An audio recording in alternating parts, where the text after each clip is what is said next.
કેન્દ્રીય મંત્રી શ્રી મનસુખભાઈ માંડવિયાના અધ્યક્ષ સ્થાને જૂનાગઢમાં સાયકલ રેલી યોજાઈ। મેદસ્વીતામુક્ત ગુજરાત ઝુંબેશને આગળ લઈ જવા માટે સાયકલનો ઉપયોગ લાભદાયી।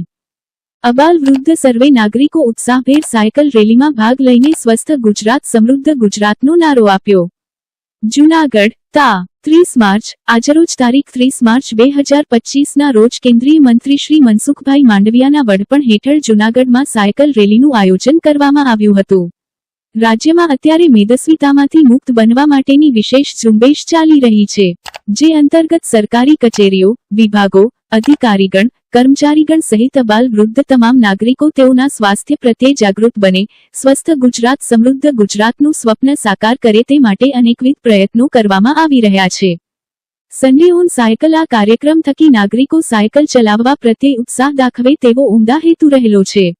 આજરોજ જૂનાગઢમાં ગિરનાર દરવાજાથી ભવનાથ તળેટી દામોદર કુંડ સુધી સાયકલ રેલીમાં કેન્દ્રીય મંત્રીશ્રી સાથે અનેક લોકો જોડાયા હતા। આ કાર્યક્રમમાં ડેપ્યુટી મેયર શ્રી આકાશ કટારા, ધારાસભ્ય Shri Sanjaybhai Kordiya, deputy municipal commissioner Shri Jadeja, નાયબ કલેક્ટર શ્રી ચરણસિંહ ગોહિલ, જિલ્લા રમત ગમત અધિકારી શ્રી ભૂષણ કુમાર યાદવ, વિવિધ કચેરીના કર્મયોગીઓ અને બહોળી સંખ્યામાં શાળાના વિદ્યાર્થીઓ જોડાયા હતા। સન્ડે ઓન સાયકલ કાર્યક્રમમાં ભાગ લેવા આવેલ બધા જ યુવાનોને હું અભિનંદન પાઠવું છું।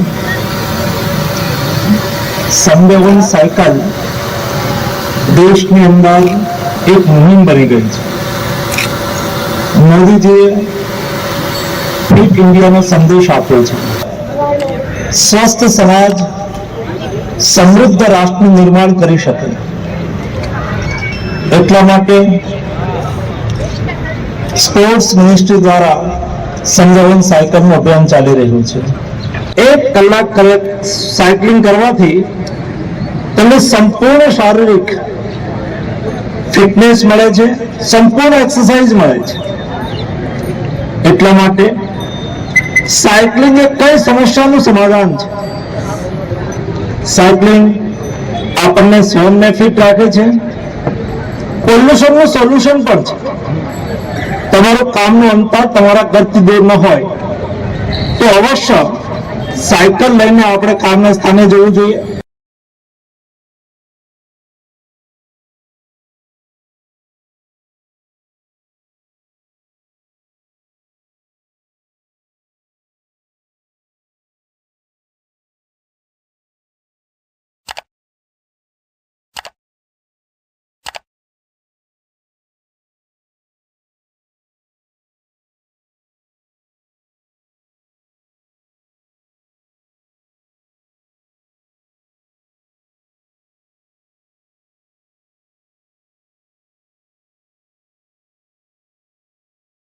જૂનાગઢ જિલ્લાની ખજૂરી હડમતિયા શાળાનો નબળો સ્લેબ તોડવાનું કામ શરૂ।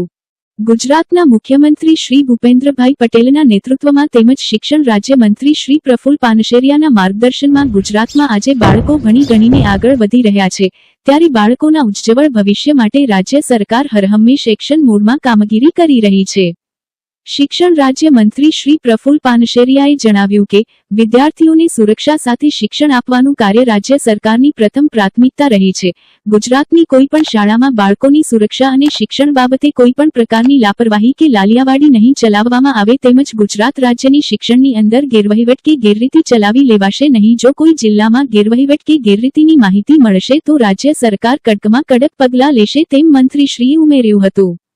જૂનાગઢ જિલ્લાના ભેંસાણ તાલુકાના ખજૂરી હડમતિયા ગામમાં આવેલી પ્રાથમિક શાળાના નબળા બાંધકામના અનુસંધાને તા 19 માર્ચ 2025ના ગ્રાઉન્ડ ફ્લોરના સ્લેબનું કાસ્ટિંગના બીજા દિવસે બાંધકામની ગુણવત્તા વિશેની ફરિયાદ ગ્રામવાસીઓ અને સ્થાનિક આગેવાનો દ્વારા શિક્ષણ રાજ્ય મંત્રી શ્રી પ્રફુલ પાનશેરિયાને કરવામાં આવી હતી।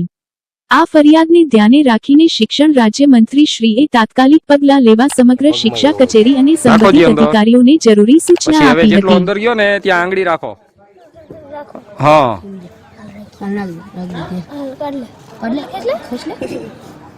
હા બતાવો। હા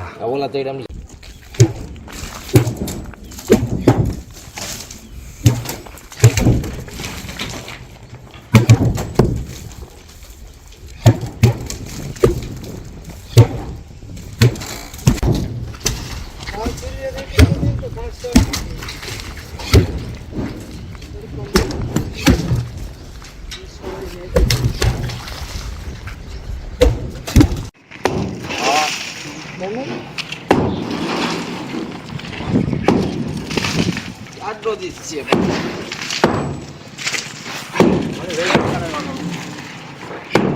બાકી હાય કલાક રાખ દેવું કરે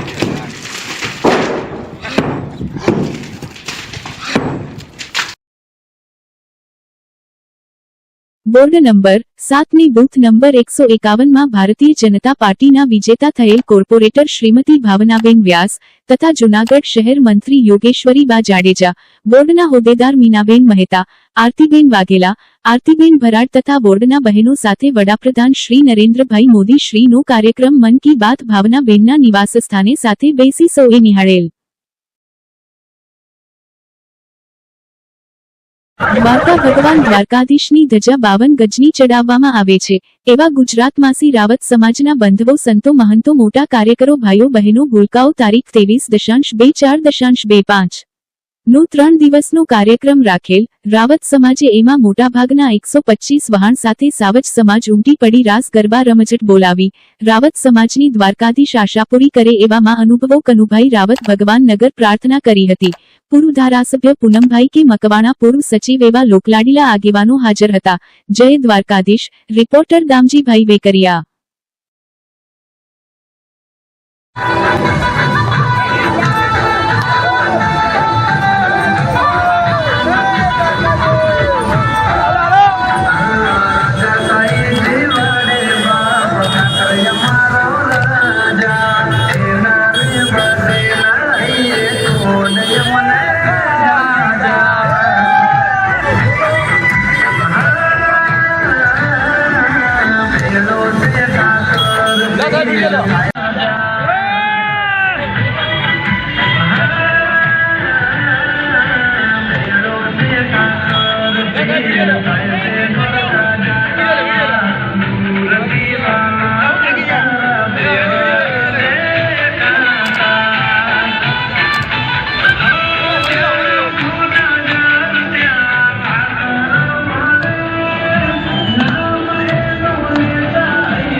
બધાને લિમિટેડ આપજો, બધાને લિમિટેડ આપજો.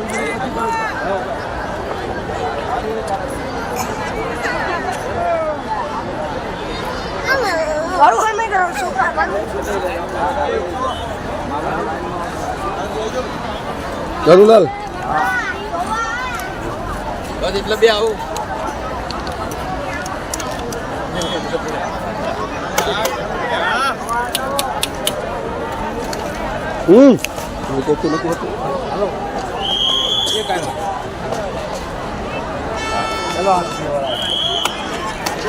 શાંતિ રાખજો બધા ખોટી ઉતાવળ